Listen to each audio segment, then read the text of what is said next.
Leafy greens for me are very important. That's something I just started eating at the beginning of my chef's life. I started to plant them in my own garden and just watch them grow, and then I brought them to the kitchen and just started experimenting. Kale used to scare me just because it was different, but now I simply just can't live without it. It's great.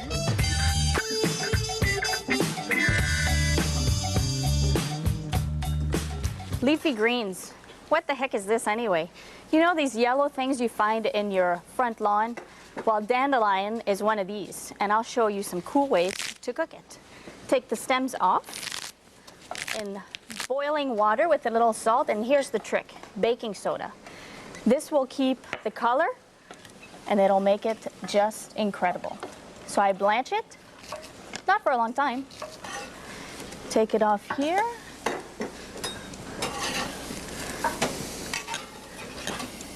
Now, dandelions have a little bitter taste, but you'll see what I'll do to it to balance it out here.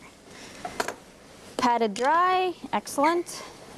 Great. Here I have some beautiful shallots that are just roasting, and I will be adding my nice dandelion.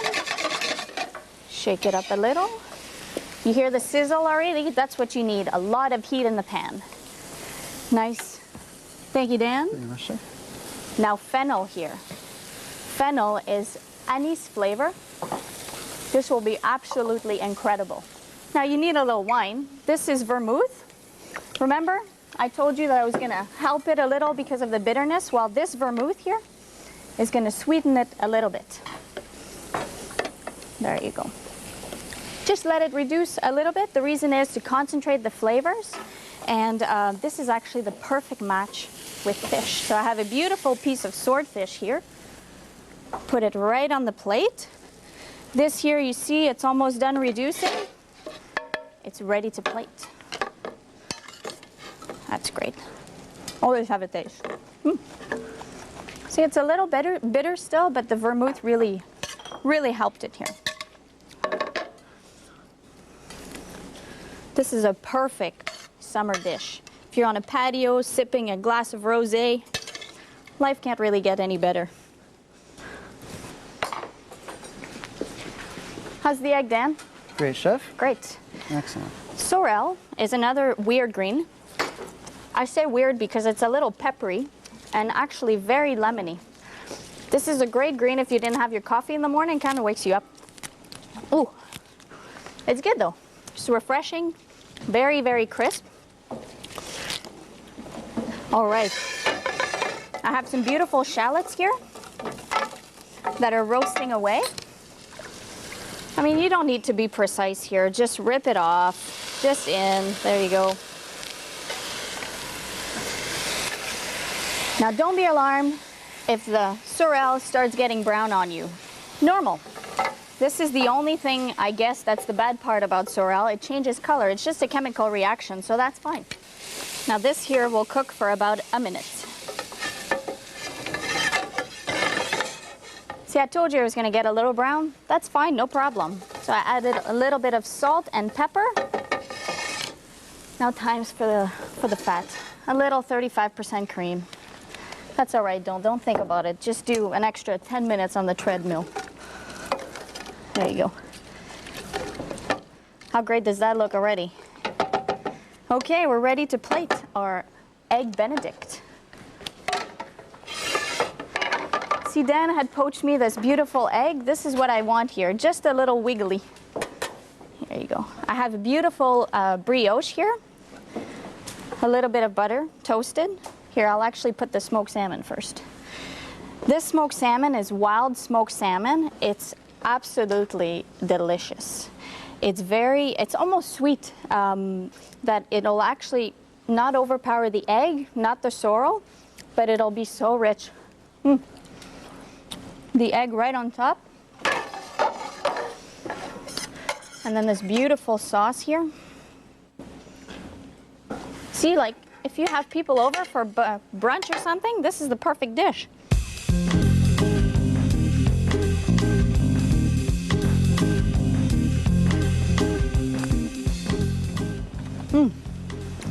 The sorrel, so lemony with the smoked salmon. It's absolutely a perfect match.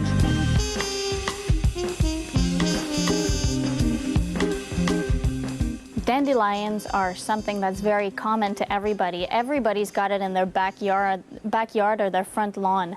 I don't really recommend picking it from your front lawn with all these fertilizers and chemicals, but definitely buy it. I mean, it's something that's so peppery and just it's crisp in your mouth. You definitely have to use it in your kitchen as a salad or a puree or a sauce or under a chicken breast, for example. It's just a perfect match. Dan, you want to get these cleaned up, and Taylor, can you chop that parsley, please? Certainly, Chef. Okay, Great. Chef. Thanks. Now, collard greens, that's another very bizarre leafy vegetable.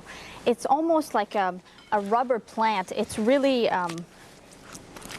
it's like kind of crazy chewy, but if you blanch it long enough, you'll see how delicious it is. I'm gonna be making a delicious collard flan here. I have some boiling water with salt. Now the reason why you put salt, you want to keep that green color here. Now how cute is these little vegetables? This will be the perfect garnish. And you don't need to do a lot of work to these vegetables. You just scrape it like this to get the outer skin out, the leaf, and the same thing with the turnip here. Just scrape it. You see, I'm just getting the dirt out, and see that super white flesh color? That's wicked. There you go. Cut the top, and this little baby zucchini, and right in half. There you go. Dan, can you do a couple more for me? Okay, Chef. Thanks a lot. You're welcome. Now, you remember these collard? 15 minutes later, see, they didn't lose their color. They're still very green, except that they're very tender now. So.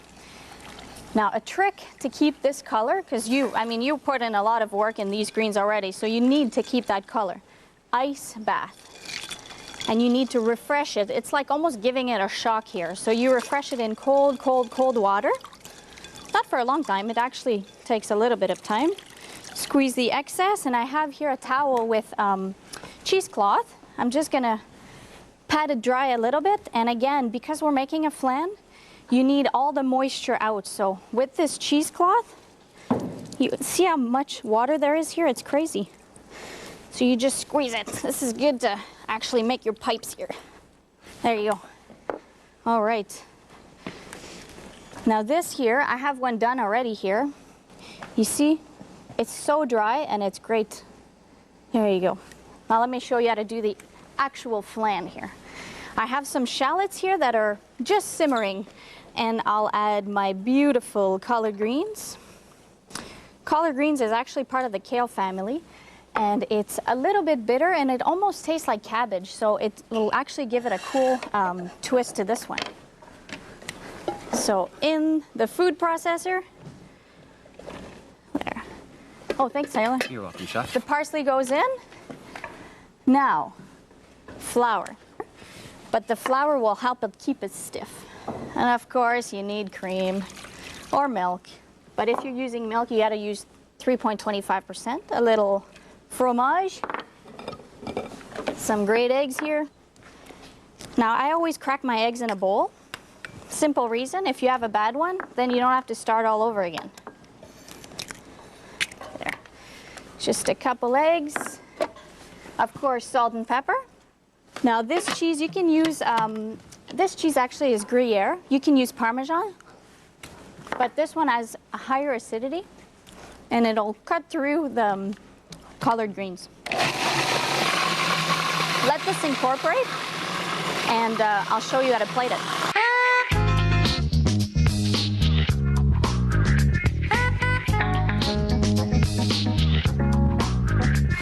All right, now it's all well incorporated. Smells good already. Okay. Now here we have some ramekins with a piece of parchment. Now the reason why we put a piece of parchment on the bottom, when you take it out, this cuts on aggravation time, as I call it, so you don't have to actually fight with the mold here. So you just put it right in, fill it to about 1/2 to 3/4, just like that. There. Okay. There you go. We can go to the oven.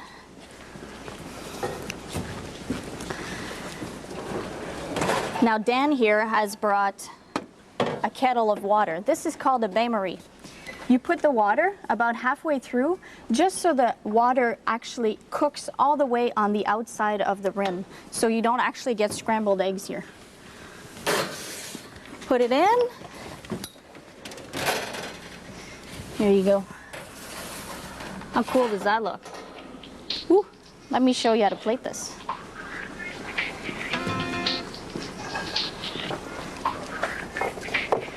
All right, now be careful not to burn yourself here. Okay, now the trick is with a hot knife, you put the knife on the side, you twist the mold, not the knife. And that way you'll get a perfect clean cut every single time. Put your hand on the top, unmold it. See, that's easy, eh? I'll just do another one here.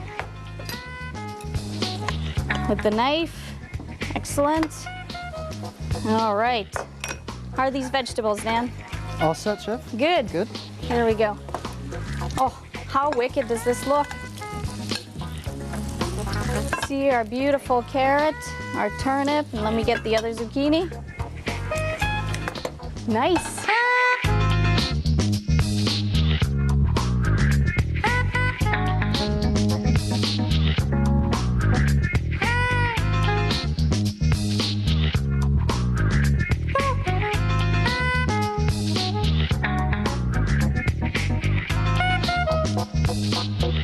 The secret of making a great flan is, first of all, great ingredients. You just puree it up in either a RoboCoupe food processor, whichever tool you have at home, and the bain-marie is extremely important. When you put them in the ramekins, in a baking sheet, you put hot water in it just so that the water can actually cook through the dish and make it even. That way you don't have any bubbles inside.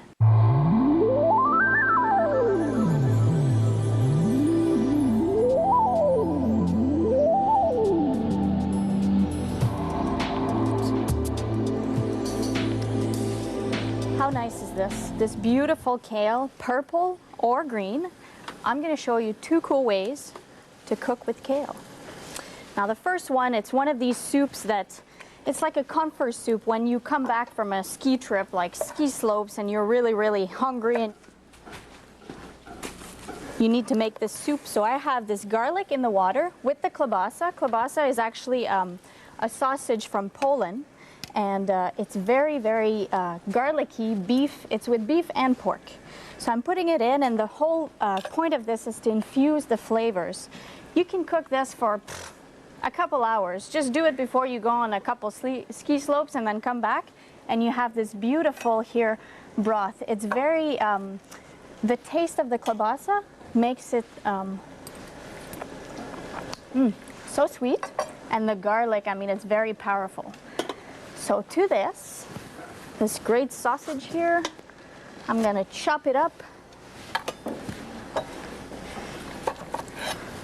This is hot.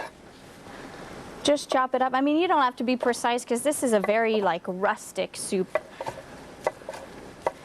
All right, put it back right in the pot. Now we're using fresh beans here. If you have to, you can use canned beans. Putting them right in here. Let this cook for about half an hour. And now this is the point where the kale shines here. You've washed it already, so just rip it off here. Remember, it's rustic here. There you go. Give it a nice little swirl. And you know what? This soup is done. I'm gonna have a taste later. Now the second dish we're doing is a kale casserole.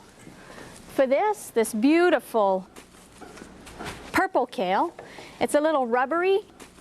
It almost tastes like cabbage, but you'll see what I'll do with it. Have some great leeks here that are just sizzling away. No color, just sizzle. We want to extract the flavor. Get them translucent. And right in here, you see when you cook the kale, it actually becomes blue, which is kind of cool actually. So I cook them in water, refresh them. You squeeze the water out, and there you go. just in it.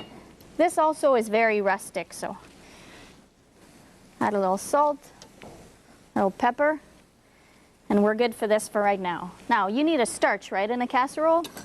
So I have some beautiful potatoes here, Yukon Gold. Lots of starch in it.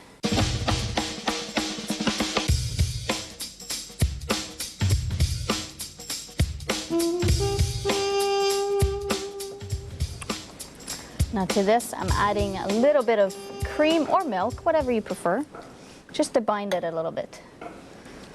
Okay, and in the pot it goes. Now this kale is cooking. I'm adding the potatoes straight in it. Here you go. See, it is very rustic, right? Right in the casserole dish here. Right in the middle. I cook some beautiful onions here. Roast them up. See that beautiful color? I'm going to put them right in the middle. It's almost like the little surprise of the dish here. Now a little bit of butter, just to make it look sexy. And in the oven it goes.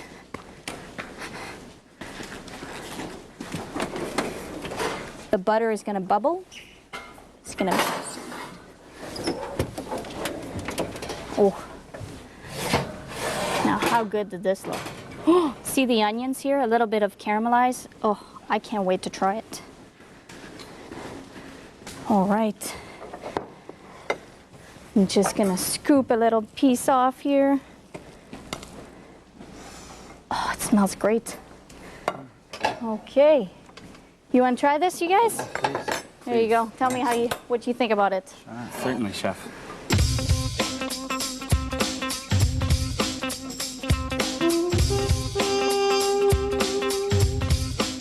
Our beautiful soup here. This kale is so green, it's crazy. I love it. What do you think? It's good? I love the leeks. Good. I'm going to try this here. The texture is good. Oh, this is so sweet. You want to try this? You want to trade?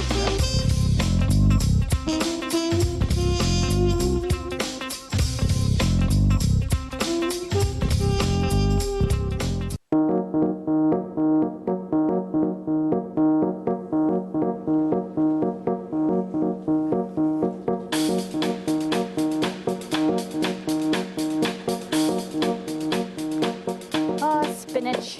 Maybe a more common leafy green.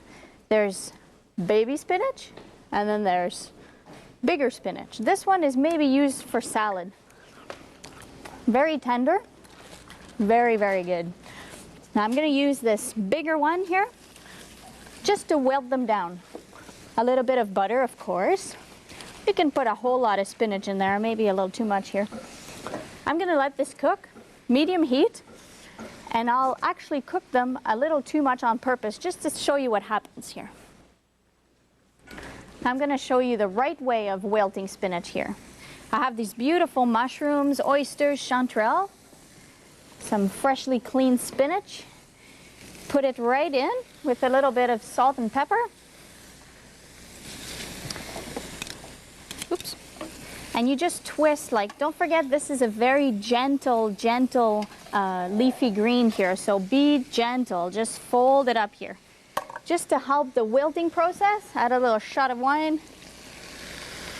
It's crisp, the spinach are so fresh. You don't want to overcook it, you just want to let it simmer just a little bit. There's so much moisture in the spinach that it'll naturally release some of the water to create some steam and cook it. This is done. There you go. All right, I have beautiful chicken breast. I'll put this right in the middle. Now, how fresh does this look?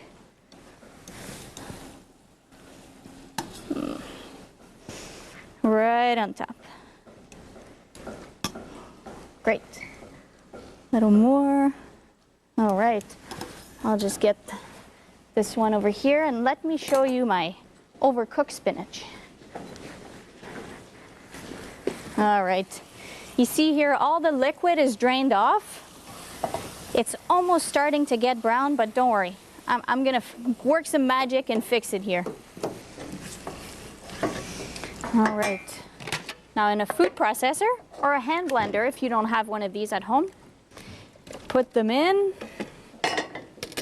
A little bit of cream, but we'll close the lid first.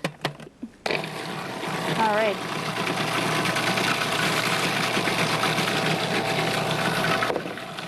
Let this twist a little bit. We'll add some salt and pepper.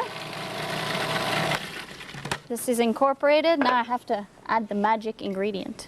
A little bit of nutmeg to give it a kick. This is actually a great accompaniment to chicken. That's enough. A little pepper, a little salt, another little twist. All right. Good stuff. Okay. Remember our chicken breast? I pour it right over. See, you get the thickness with the spinach, right? A little bit of pine nuts, some parsley.